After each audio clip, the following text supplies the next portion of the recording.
ನೀರಿನ ಸಮಸ್ಯೆ ತುಂಬಾ ಆಗಿದೆ. ಎಲ್ಲಿ ನೀರಿನ ಸಮಸ್ಯೆ ನೀನು ಬಂದು ಹೇಳುತ್ತೆ? ಸೇರಿದಂತೆ ಬೇರೆ ಕಡೆ ಎಲ್ಲ ಎಲ್ಲಿ ಹೇಳಿದ್ರಪ್ಪ ನಿನಗೆ? ಎಲ್ಲಿ ನೀರಿನ ಸಮಸ್ಯೆ ನೀನು ಬಂದು ಹೇಳುತ್ತೆ? ಸೇರಿದಂತೆ ಬೇರೆ ಕಡೆ ಎಲ್ಲ ಎಲ್ಲಿ ಹೇಳಿದ್ರಪ್ಪ ನಿನಗೆ? ಬೇಕಾದ್ರೆ ಊಟ ಕಾಫಿ ತಿಂಡಿ ಏನ್ ಬೇಕಾದ್ರೆ ಕೊಡ್ತೀವಿ, ಬೇಕಾದ್ರೆ ಚಿನ್ನನು ಕೊಟ್ಬಿಡ್ತೀವಿ. ಆದ್ರೆ ಒಂದು ಲೋಟ ನೀರ್ ಕೊಡಕ್ ಮನ್ಸಾಗ್ತಿಲ್ಲ. ಯಾಕೆ ಅಂದ್ರೆ ಅಷ್ಟು ತೊಂದರೆ ಇದೆ. ಈಗ ನಾವು ಬಾಡಿಗೆ ಮನೇಲಿದ್ದೀವಿ, ಓನರ್ಗೆ ಬಾಡಿಗೆ ಕಟ್ಟೋದಲ್ಲ ನೀರಿನ ದುಡ್ಡು ಕಟ್ಟೋದೇ ಆಗ್ಬಿಡುತ್ತೆ. ಯಾಕೆಂದ್ರೆ ಅವ್ರ ಪರಿಸ್ಥಿತಿ ಆಗಿದೆ, ಲೋಡ್ ಹಾಕ್ಸ್ಬೇಕು, ಬೋರ್ವೆಲ್ ಅಲ್ಲೂ ಬತ್ತೋಗಿದೆ, ನೀರಿಲ್ಲ ಸರ್. ಇವಾಗ ಒಂದೊಂದು ಹನಿ ನೀರ್ ಖರ್ಚು ಮಾಡಕ್ಕೂ ನಮ್ಗೆ ಯೋಚನೆ ಆಗ್ಬಿಟ್ಟಿದೆ ಸರ್. ಆತರ ಆಗ್ಬಿಟ್ಟಿದೆ. ದುಡ್ಡು ಕೊಟ್ರು ನೀರಿಲ್ಲ. 3 ದಿವಸ ನಾವು ಇನ್ 3 ದಿವಸಕ್ಕೆ ನೀರ್ ಬೇಕು ಅನ್ನೋಗಿ ಇವಾಗ್ಲೇ ಹೇಳ್ಬೇಕು ಅವ್ರಿಗೆ. ಹೇಳಿದ್ರು ಸಿಗ್ತಾ ಇಲ್ಲ ನೀರು. ಆ ಪರಿಸ್ಥಿತಿಯಲ್ಲಿ ಇದೀವಿ ಸರ್. ಬೇಸಿಗೆ 3 ತಿಂಗಳಿಂದ ನಮ್ಗೆ ಬೇಸಿಗೆ ಆಗೋಗ್ಬಿಟ್ಟಿದೆ.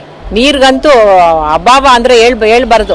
15 ದಿವಸದ ಹಿಂದೆ ಅವ್ರು BBMP ಅವ್ರು ಬಂದ್ರು, ಇಂಜಿನಿಯರ್ ಬಂದ್ರು, ನೋಡ್ಕೊಂಡು ಹೋದ್ರು. ಇದುವರೆಗೂ ಯಾವುದೇ ಕ್ರಮ ತಗೊಂಡಿಲ್ಲ ಅವರು. 3 ತಿಂಗಳಿಂದ ನೀರೇ ಬರ್ತಾ ಇಲ್ಲ ನಮ್ಗೆ. ಕೇಳಿದ್ರು ಅವ್ರು ಏನೋ ನೆಗ್ಲೆಕ್ಟ್ ಮಾಡ್ಕೊಂಡು ಹೋಗ್ತಾರೆ.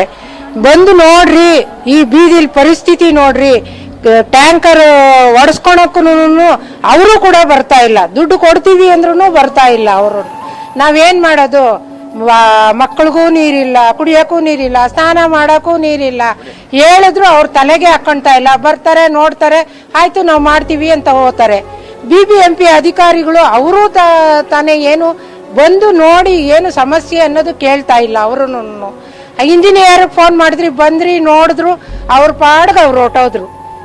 ಇಲ್ಲಿನ ಸಮಸ್ಯೆ ಅವ್ರು ನೋಡಿ ಬಗೆಹರಿಸ್ಬೇಕೋ ಬೇಡವೋ ಸರ್? ಈಗ ಒಂದ್ ಟ್ಯಾಂಕರ್ ಮೊದಲು 500 ಇದೀಗ 800 ಆಗಿದೆ. 800 ಕೊಟ್ಟರು ಬರ್ತಾ ಇಲ್ಲ.